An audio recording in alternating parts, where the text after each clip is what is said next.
Good afternoon and welcome to SAIT Newsfile. I'm Izzy Morin. We have Matthew McVie over here. We'll have a look at our sports later in the show. What can we expect, Matthew? Well, Izzy, we can expect some Flames preview for tonight, the Super Bowl preview, which is 2 weeks away, and what SAIT Athletics has been doing around campus over the weekend. Zoe is following our weather today. What can you tell us about the weather today, Zoe? Thanks, Izzy. We're seeing some beautiful weather today with some sun and minimal wind.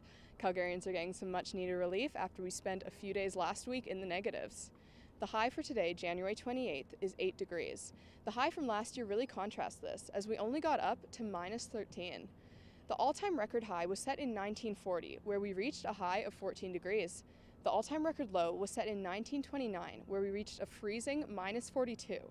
Enjoy the warm weather while it's here, as it won't last long. I'll be back with your full forecast later on in the show, but for now, back to you, Izzy. Thanks, Zoe. Now we'll take a look at today's top stories. SAIT is celebrating another big honor. The school has been named one of Alberta's top employers for 2025.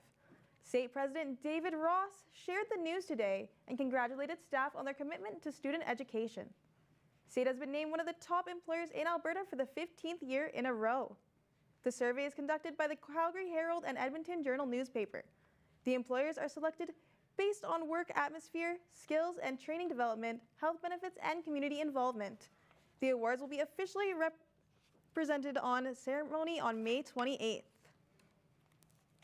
The start of a new semester can be overwhelming. It's easy for students to face new challenges as the semester continues. Nicole Matthews joins us to talk about student wellness at SAIT. Nicole, tell us about some of the resources as a student. Feeling blue and struggling with mental health can happen at any time, but the winter months can be especially challenging. SAIT has counseling services available to help support students and their mental wellness.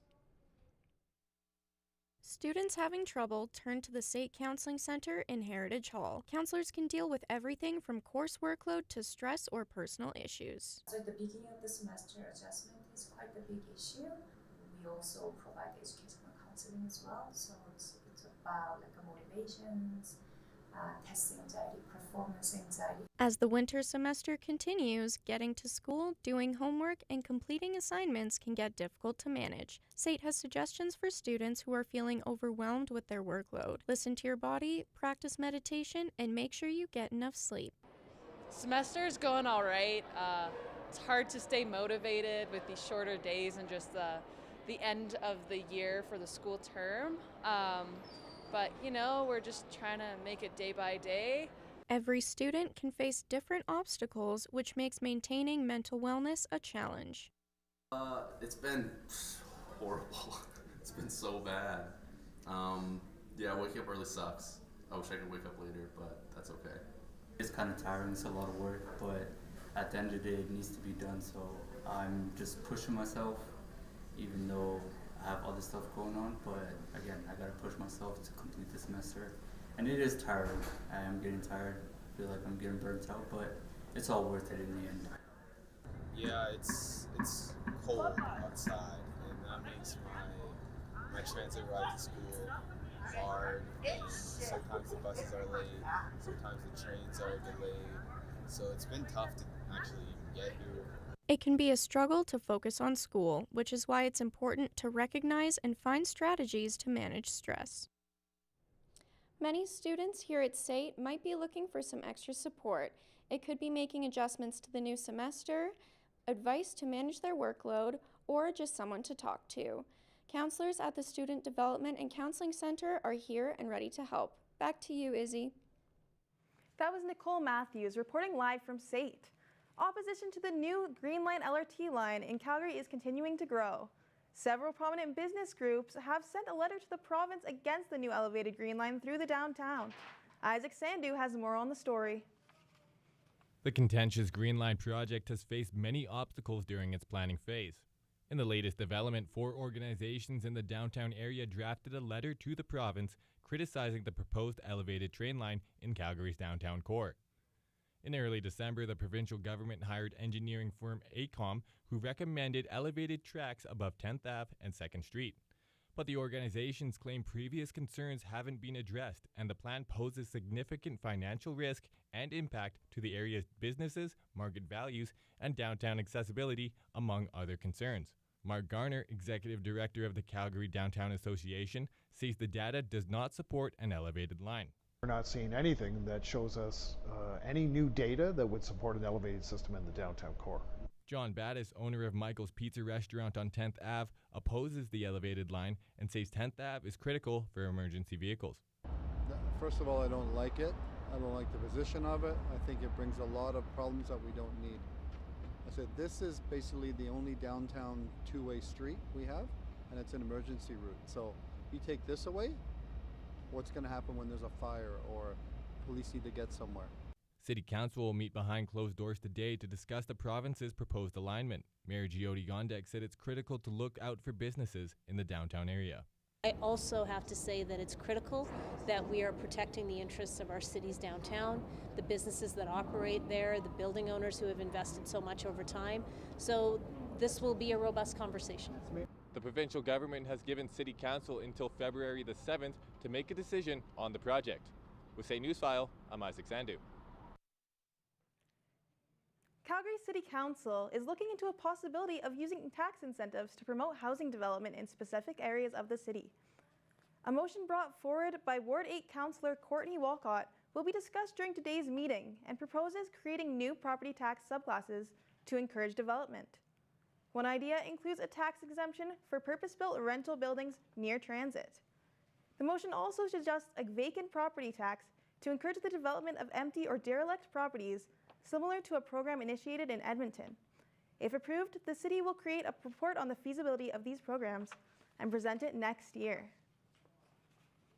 Former Calgary councillor Joe Maglioka has been found guilty of fraud.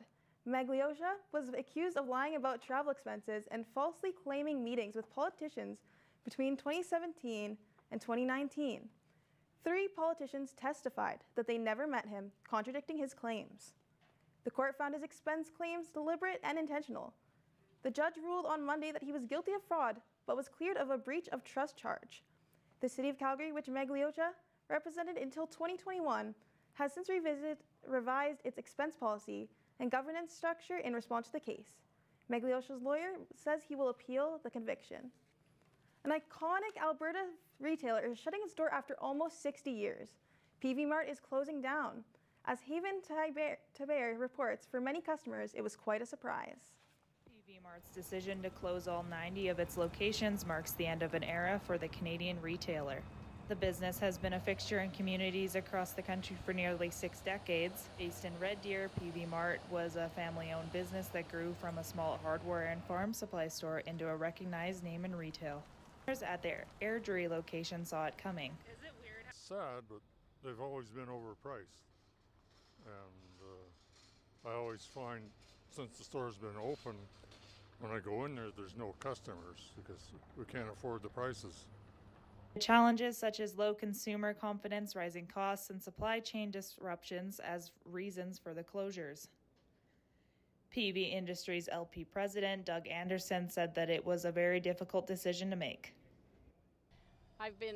We've been going since we were kids because we lived in a rural area, so PV Mart was a mainstay. PV Mart's a Canadian icon. I mean, come on, it's PV Mart. Anything that you want, you can get. And yeah, I guess that just leaves a bit of emptiness. PV Mart's closure is a reminder of the difficulties retailers across Canada are facing as they try to navigate a rapidly changing retail landscape, as online stores are continuing to take a larger share of the market. After almost 60 years in business, PV Marts across the country are closing down. For State Newsfile, I'm Haven Taber. The United Nurses of Alberta held rallies across Alberta on the weekend, urging the government to provide better working conditions. The rallies took place as contract negotiations will resume on Thursday with Alberta Health Services. Marco Hatem has more on this report. The United Nurses of Alberta held rallies at 13 locations, demanding better staffing, higher wages, and patient care.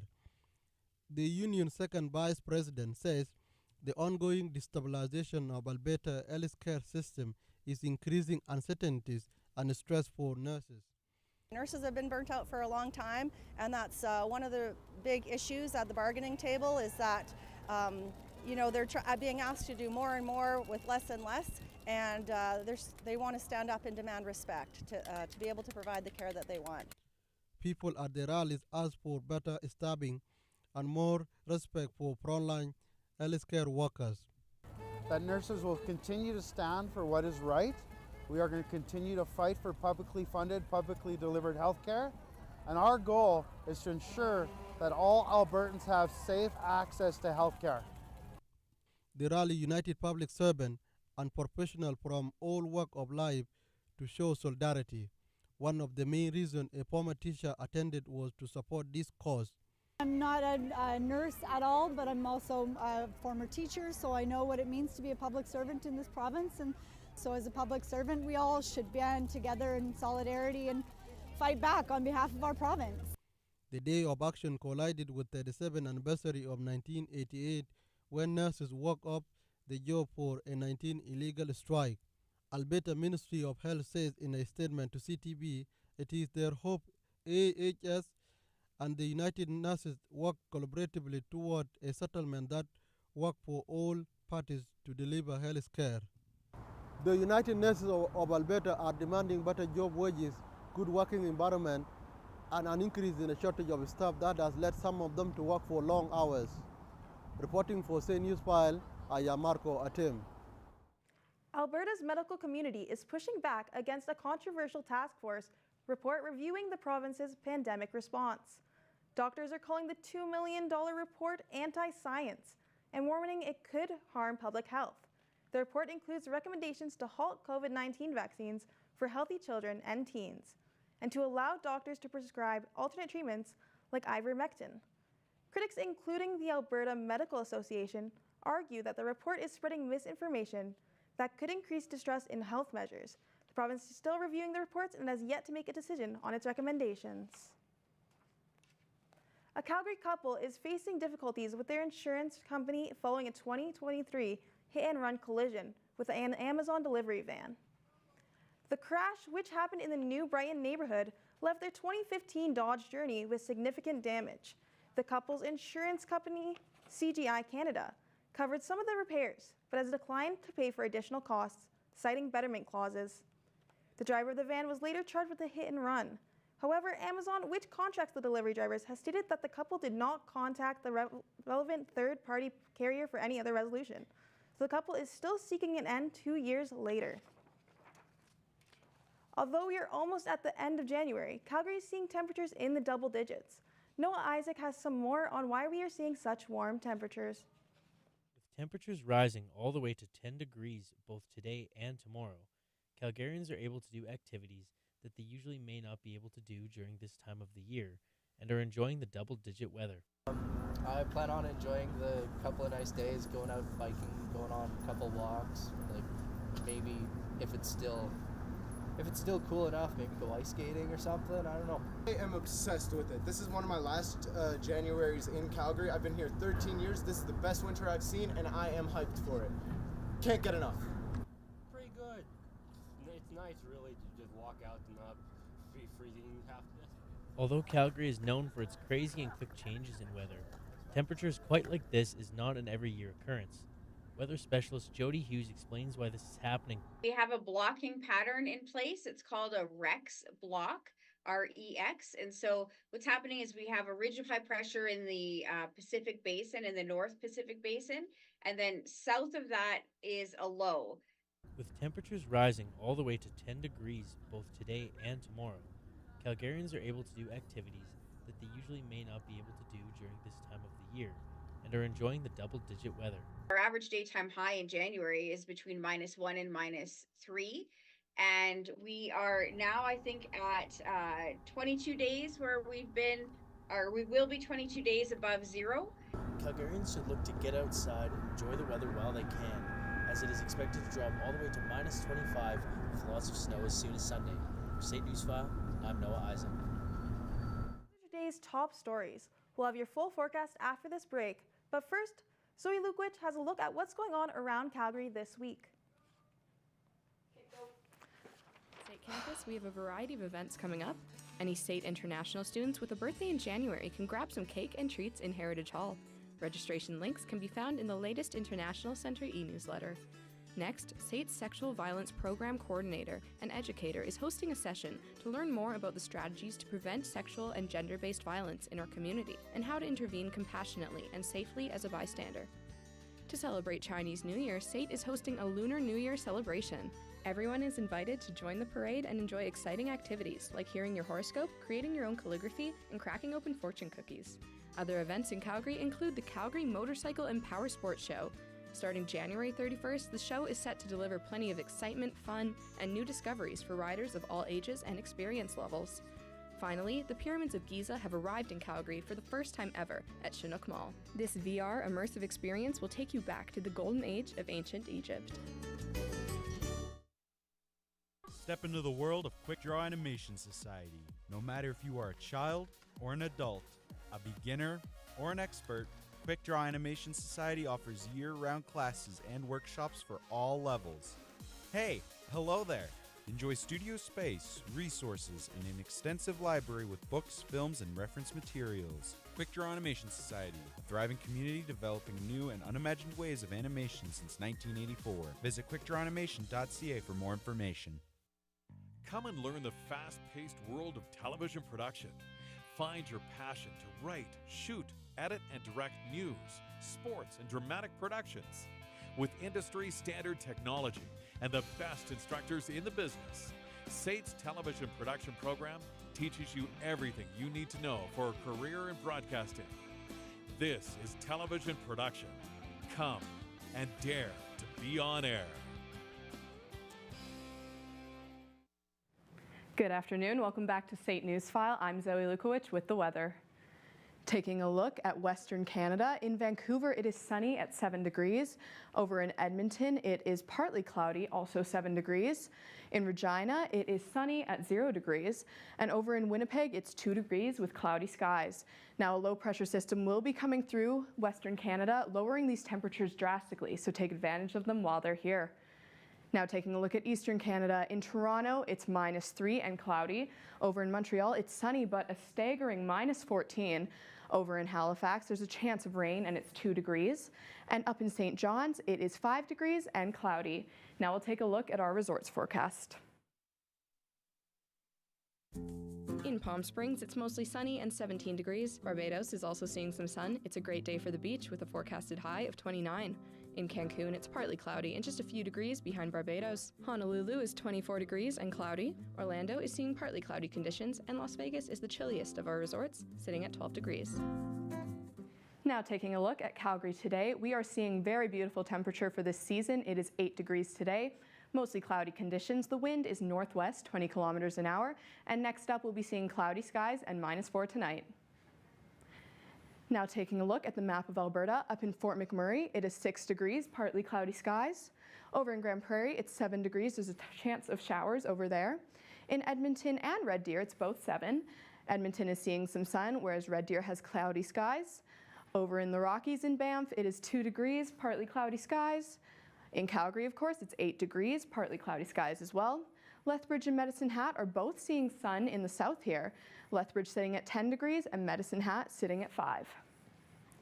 Now looking at our 5-day forecast, for tonight it will be cloudy with a low of -4. Tomorrow we'll have partly cloudy skies with a high of 8. Thursday we'll be seeing sun with a high of 5. Friday also sunny, high of 8 degrees. Finally, on Saturday, we will see a drastic change and we'll have periods of snow with a high of -9 and a low of -25. Next up after the break is sports.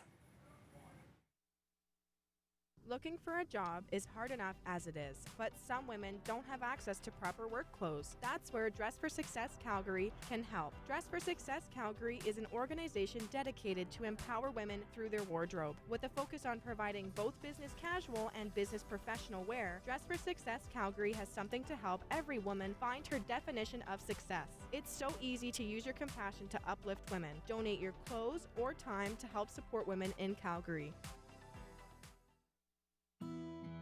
Diversities, your hub for diverse support.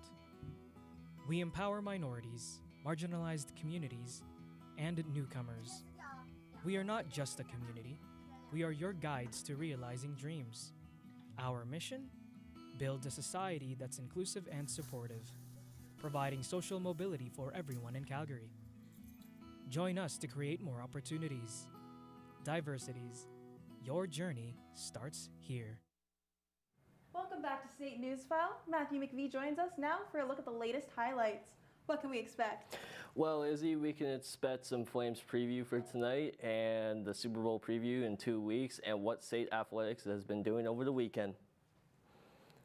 It was a busy weekend for State Athletics with 8 different Trojan teams in action. The men's and women's basketball teams were in action on Friday and Saturday night. Both the men's and women's swept their series, winning both of their games against Ambrose College.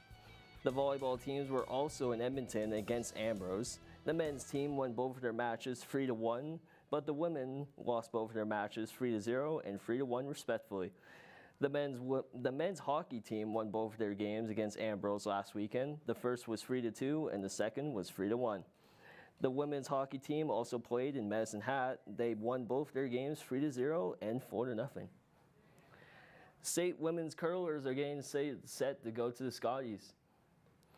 Bailey Scoffin and Raylan Heston will represent the Yukon Territories for the 2025 Scotties Tournaments of Hearts. The pair helped end the Trojans' gold medal drought of 39 years in the 2024 ACAC Women's World Curling Championship with a 7-3 win over the Concordia Thunder. They were announced alongside many other curlers who qualified. The upcoming Scotties will be held in Thunder Bay, Ontario, starting February 14th. Calgary News women's professional soccer team has announced the signing of 2 teenage players from Calgary. 17-year-old twins Tegan and Keely Stewart will join Wild FC for the upcoming Northern Super League launch. Reporter Shauna Lewis has more on the story. Wild FC just signed 2 of its youngest players, 17-year-old twins Tegan and Keelan Stewart, in preparation for their upcoming Northern Super League launch. The Calgary twins have played soccer together since the age of 3 and have since traveled to several countries to play for different teams. Before committing to Calgary's Wild FC, the twins had a contract with a women's under-20 team in the UK, but decided to move back to Calgary to continue growth in their career. I think that it is something where being the youngest and being not the biggest comes with its challenges, but I'm really excited for the opportunity. I'm planning for them to move to Germany in 6 months, and now they're going to be staying home. So, but we're thrilled that they get the chance to do this at home and play in a fully professional environment. It's pretty amazing, actually. With the twins being the youngest in the NSL currently, they will be playing with older teammates. They look at this as a positive, as they can learn from other seasoned players. I think I'm really looking forward to the challenge of playing against some world-class players. I can't really believe that we get to play professionally together, but at such a young age too. But yeah, I know it's really exciting. Both talented and highly competitive, the Stewart twins could bring a fresh energy to the team. For State Newsfile, I'm Shauna Lewis. The Calgary Flames are in action tonight facing the Washington Capitals. The Flames coming into this game are after being beaten by the Winnipeg Jets by a final score of 5-2. The Flames are hoping for a quick turnaround, but will have to face one of the great scorers in Alex Ovechkin. The Flames are in for a tough task. The Flames' record almost halfway through the season is 24-17-7, and still 1 point up on the Vancouver Canucks for the last wildcard spot. Puck drop is set for 7 p.m. Mountain Time at the Saddledome. Yet again, the Professional Women's Hockey League has sold out a game based on their continued rise in their popularity. Sorry about that. The New York Sirens were in Toronto over the weekend for the second edition of the Battle on Bay Street. The Toronto Scepters, who called the Coca-Cola Coliseum home, took over Scotiabank Arena, which is home to both the Toronto Maple Leafs and Toronto Raptors. Over 19,000 saw the Scepters top the Sirens 4-2, as the PWHL continues to surpass expectations in just its second season. The Toronto Raptors are on a roll, grounding the Pelicans for their 4th straight win. The Raptors had the edge in the first half, outscoring the Pelicans in both the first and second quarters, leading 61-40. However, New Orleans fought back with 35 points in the third quarter. Despite a 31-point performance from the Pelicans forward Zion Williamson, the Raptors held on for a 113-104 win, with 39 points in the fourth quarter, improving their record to 14 wins and 29 losses. The Raptors beat the Pelicans 113-104 with a strong effort from the opponent, with Zion Williamson finishing his night with 31 points. CJ McCollum had 7 rebounds and DeAndre Murray had 8 assists. The Raptors were led in scoring by were led in minutes by R.J. Barrett in his 34 minutes, and the leading scorer was Scotty Barnes with 21 points, and Jacob Portal had 14 rebounds. The Oilers captain Connor McDavid returned from his 3-game suspension, a memorable one against the Seattle Kraken. The Kraken opened the scoring in the first, and although it was challenged for goalie interference, the goal stood. Seattle led 2-1 after 20 minutes, but McDavid would get the game knotted up at 2-2.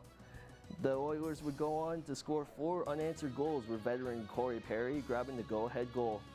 And with the empty net for Matthias Ekholm, the Oilers would win 4-2, extending their win streak to 3 and moving them into first place in this Pacific Division. And that's a look at sports.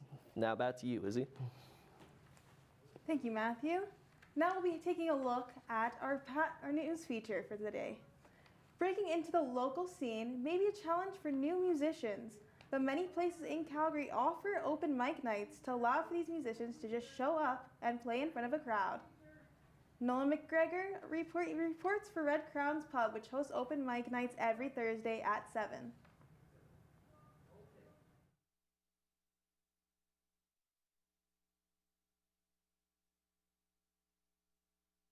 Newer musicians may see performing as a daunting and time-consuming task. However, open mic nights such as the one hosted at Red Crown's Pub allow for anyone to get up and start playing.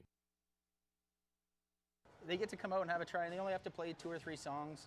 You know, a lot of these guys, like Matt and some of the other guys that come, they've been playing for a really long time, and they're great guys. So these guys are a little scared or something, they get up there, Matt will help them out, and it just gives you that little bit of comfort to get out and play. New musicians, like if they're brand new and they're just learning how to play and stuff, an open mic night can be a great thing because it gives them a chance to practice in front of people.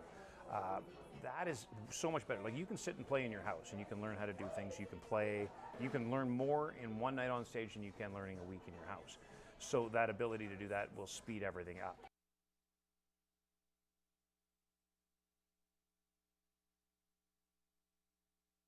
Get out there and get the experience, you know. Some nights are good, some nights are bad, but you need it all. You need all the experience that you can get because, yeah, if what you want to do is play live music, then you got a stage, you got a good bar that you can play at. Red Crown's Pub is one location to start performing, but there are bars all over Calgary that offer the same thing. All it takes for any aspiring musician is to just show up and play. For State Newsfile, I'm Nolan McGregor. We have Zoe Lukowicz back with us for the 5-day forecast. Thanks so much, Izzy. Yeah, so taking a look tonight, it's going to be cooling down a bit to -4. Unfortunately, we're not staying in the positives all day. Wouldn't that be nice? Tomorrow, it will be warming up again, thankfully. We'll see partly cloudy skies with a high of 8, low of -6. Now we're going to be seeing fully sunny skies, which is amazing. Maybe I can get my tan on. It'll be a high of 5 degrees and a low of 0. And on Friday, still sunny. I'm going to keep on tanning, I guess. It'll be a high of 8 and a low of -8. Then on Saturday, it's all going to turn around, unfortunately. Periods of snow with a high of -9 and a low of -25. Yeah. Thank you, Zoe. Of course, no problem. Are you guys going to take advantage of this beautiful weather? Yeah, I'm going to go out, go to Banff, hopefully enjoy a few beers then. And well, thank you for watching State Newsfile. Have a great night.